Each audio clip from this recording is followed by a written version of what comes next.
Good morning, everybody. Today's the 14th. Busy day today on the homestead. I've got to, Danielle wants to plant her beets now, so I've got to get a bed going for that. Which means I'll be mowing and rototilling. Wanted to give you an update on the baby chicks. You saw us, you might have seen us bring them outside to their location. They're in their chickshaw and they're parked in their location with a fence around them. They're getting the hang of things. They're all coming outside. In fact, right now they're all underneath the chickshaw. I don't know if you can see them under there. You might be able to see one or two. So they're starting to get acclimated to how things are going to be. So that's a good thing. The first night was kind of rough. Oh, there they are. Look at that. See that? They're all hanging out by the back, looking for shade. I've got that side door of the chickshaw, and once the girls get good at going up the ramp and going to bed at night, once they learn that, I'm going to start opening that side door for them every day. I wanted to show you something else. This is all stinging nettle. This is our stinging nettle patch, and a lot of the nettle has grown to be quite tall. I'm planning on, or I'm thinking about researching and then planning on harvesting those tall stalks of nettle and retting it, drying it and retting it, and trying to get some fiber from that, and maybe see if I can spin it on the spinning wheel just like you do flax. I think some of it's ready right now, but I don't have time today to play with it. But I've got, oh gosh, looks like I might have a couple dozen stalks, which could be fun to work with. Speaking of the flax, some of it is just about a foot tall. In total, it'll get to be about 3 feet tall. The first month is, I guess the first month of growth is over with. There's about 2 more months to go. This is not going to be a tall growing flax like I've grown in the past. It's a variety called, I think it's called Lizette, and it's usually grown for its seed, or people who do fine work like lace work will use it for fiber. It's not a hardcore industrial fiber flax. I've grown hardcore industrial fiber flax in the past, and that's what I've been spinning and working with so far.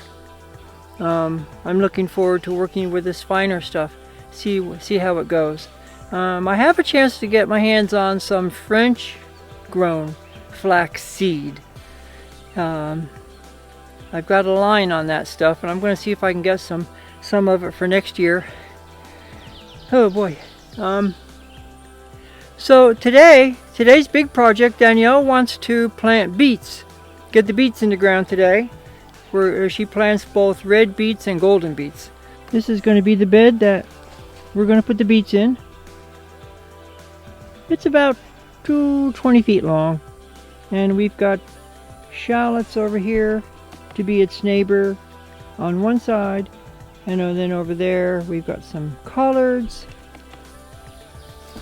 and then on the left, on this other side, they're just now starting to come up, a row of storage potatoes left over that were stored in the basement. So the first thing I'll do is I'll grab the mower, and I'll just shorten the weeds and the grasses in that bed, and then I'll go grab the BCS rototiller and see if we can't shake up that dirt a little bit.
beets left downstairs.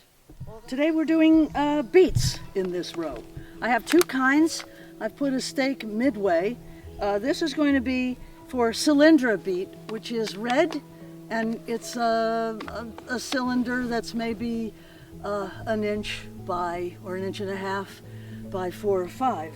And these beets are very tender and easy to work with and easy to eat. So these are to be 1/2 inch deep and 1 inch apart to start, and then the instructions are thin to 4 inches apart. So here we go.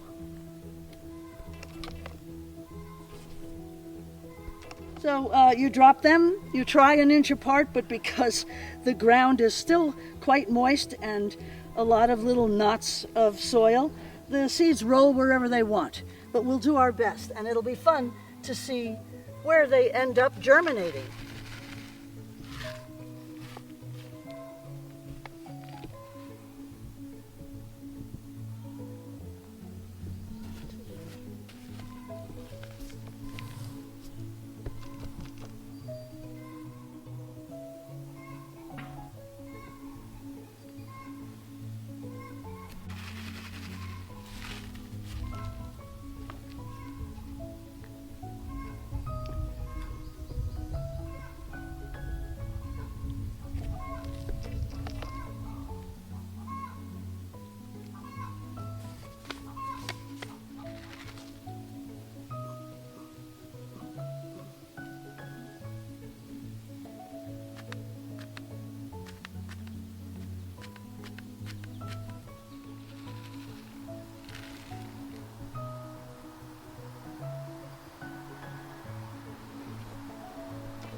Isn't it fun trying to figure out what 1/2 inch is?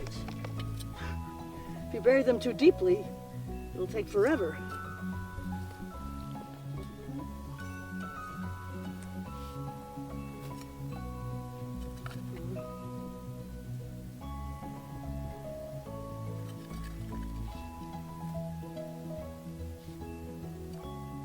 All right, now we're ready to sow the golden beets. Golden Detroit beet, organic. Okay, same instructions. Made the groove. Now we're going to drop seeds 1 inch apart, cover them up, and that'll be it. Maybe we'll water them. You're supposed to, I think you're supposed to water after you sow something. Well, definitely sowing and transplanting. Wow. Your name could be Mrs. So-and-so. Oh, thank you. And I call you the carefree gardener because you're fond of, oh, just put them in. And I'm trying to make them 1 inch apart, which I suppose is a little silly. Get down to the other end without too much fanfare. Oh, great. Don't need roots from pesky weeds.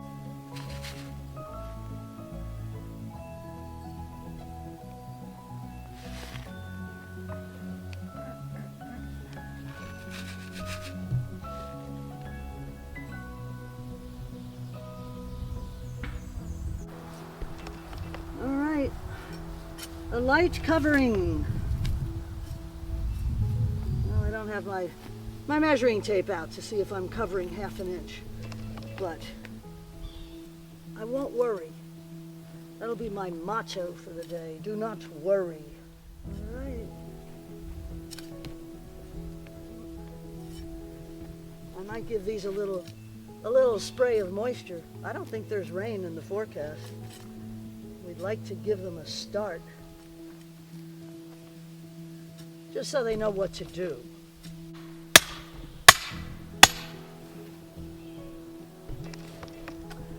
My work here is done for today. So until the next time, we're signing off. Bye.